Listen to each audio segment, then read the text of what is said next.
उसके सामने आएगा तो खड़े हो जाएंगे, तो पता चलेगा तब हम चलाएंगे। सब्जेक्ट पे रहते तो खड़े हो जाएंगे। आईपीएस बनना था लेकिन नहीं बना। तो क्या आप आईपीएस बनना चाह रही थी लेकिन अगर शिक्षक बन गई तो क्या करोगी? नहीं संतुष्ट है। तुझे तो क्या कोई नहीं बनने के बाद कोई छुट्टी नहीं, चलो ठीक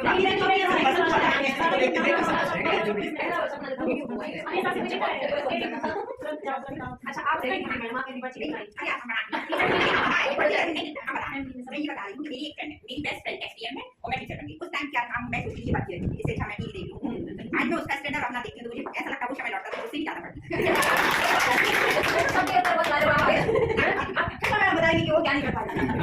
खैर हमारे बचपन में हमारे मतलब पिताजी ने कभी कोई बंधन नहीं रखा तो सर हर प्रकार से मैंने सब किया। बस ये था कि मैं तो या तो इंजीनियर लाइन में सोचा था कि मैं कोई इंजीनियर बनूं या आईएएस, तो इसके लिए प्रयास था लेकिन 98 मेरा था। उसके साथ ही हमारा इंजीनियरिंग में वो भी जाना लेकिन भोपाल जाना उस समय लड़के को बाहर दिया पिताजी कहते हैं मेरा पढ़ना यही करो।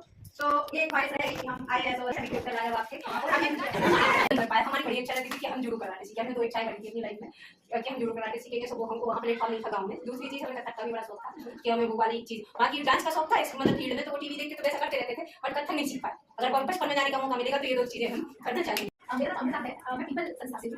पीपल जो है वो टीचर प्रोफेशनल डेवलपमेंट पे आरसी के साथ काम करेंगे और साथ साथ सीएमआई स्कूल्स में भी एकेडमिक पार्टनर की तरह सीएमआई स्कूल्स को सपोर्ट करती है। तो मैं भी उसी टीम का एक पार्ट हूँ और मैं जनरली भोपाल से काम करती हूँ।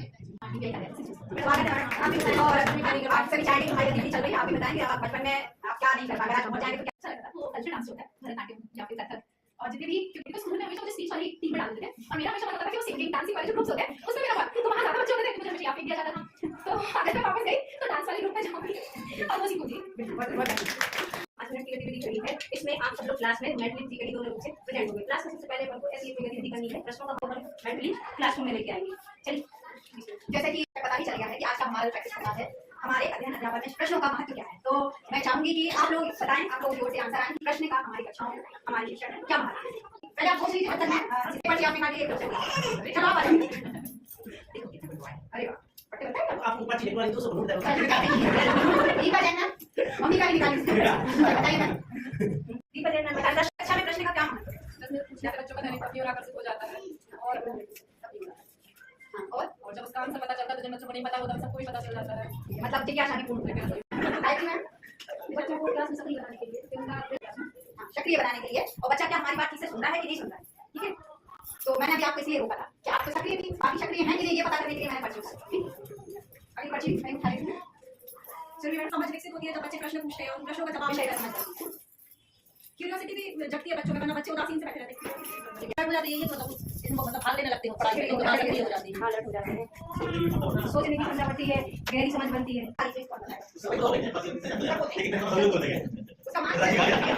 पर्चियों का भी परीक्षा में उपयोगी होते हैं सब प्रश्न। चलिए बताइए आप सर बताएंगे नहीं हम उनको थोड़ा सा हिंट देंगे आप बताइए जैसे मैंने आज पढ़ा के गए दूसरे उससे संबंधित प्रश्न पूछे तो हम उनके पढ़ने का थर्ड में बनी रहती है प्रश्न रुचि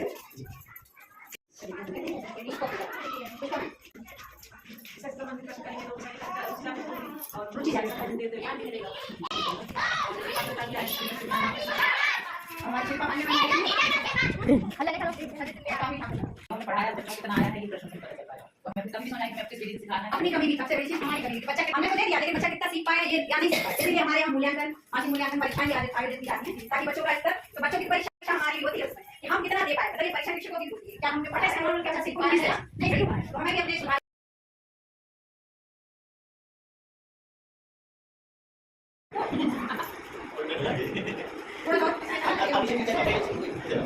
बड़े फ्यूचर अभी से ही ट्रेनिंग ले लेगा ताकि बाद में ये चीज़ों की प्रॉब्लम नहीं आए। तो जैसे कि पाठ आपने कक्षा पढ़ा कोई भी पढ़ा सकते हो तो पढ़ाई या तो उस पढ़ाई के बीच में आप जब ये पूछते हैं कि अच्छा राम की कहानी चल रही है उसमें कि राम एक गरीब घर से बच्चा है लेकिन वो रोज सुबह ट्रेन में जाके पहले वो कुछ किताबें बेचता है उसके बाद फिर वो स्कूल आता है कहाँ करना चाहता है टीचर बीच में आप प्रश्न पूछते हैं ताकि बच्चे का ध्यान अगला 10 मिनट तक सिर्फ पाठ को पढ़ा तो उस बीच में काफी ऐसे बच्चे होंगे जो अपने बात करने लगेंगे या कुछ उसमें से भी आसपास भटकते रहेंगे कोई पानी पीने लगेगी किसी को आ जाएगी।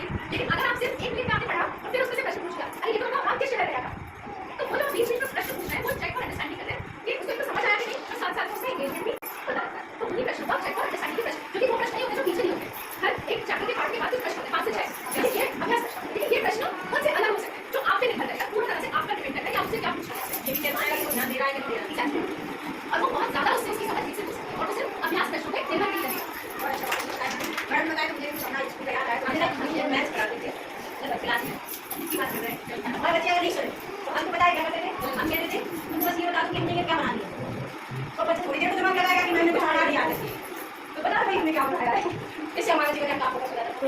ब्लैक बोर्ड पे या फिर ब्लैक बोर्ड की ओर देखते हैं, हालांकि यहाँ से लेकर आपके लिए नहीं है, मतलब पूरी किसी भी क्लास में होता है बच्चे। अब हमें जैसे इनको एक्टिवेट करना है कि ये शिक्षण प्रक्रिया में सबसे ज़्यादा इंपॉर्टेंट क्या होता है कि आप उसके उत्तर को जान के ये समझ लें कि बच्चा सोच किस तरीके से, उसका एबिलिटी तो पता करना चाहिए, उसकी समझ कैसी बन रही है। आपको जो प्रश्न किया गया था उसको उसकी समझ कैसी बन रही है, तो सबसे इंपॉर्टेंट होता है कोई क्लास में सबसे ज़्यादा चुप बैठा है बच्चा, उसकी समझ नहीं आती है, तो वो बोल पाए, तो उसको आप अपने आप कैसे जोड़ेंगे। चलो वो या तो आपके साथ अच्छे से आप क्या उनसे क्या करें, वो बाहर उन्होंने क्या इतना ही आप एटीट्यूड बच्चे को बता दोगे तो बच्चा आपके साथ कभी बोल नहीं सकता, आपके अंदर की बात वो आपसे नहीं कर पाएगा। फिर हमारे साथ तो यहाँ तक के बच्चे हो जाते थे लेकिन अगर बच्चे के साथ फैमिलियर रहने एकदम से तो वो अपने अद्भुत शांत बच्चे भी बोल देते, कभी ना कभी एक दिन बोल देते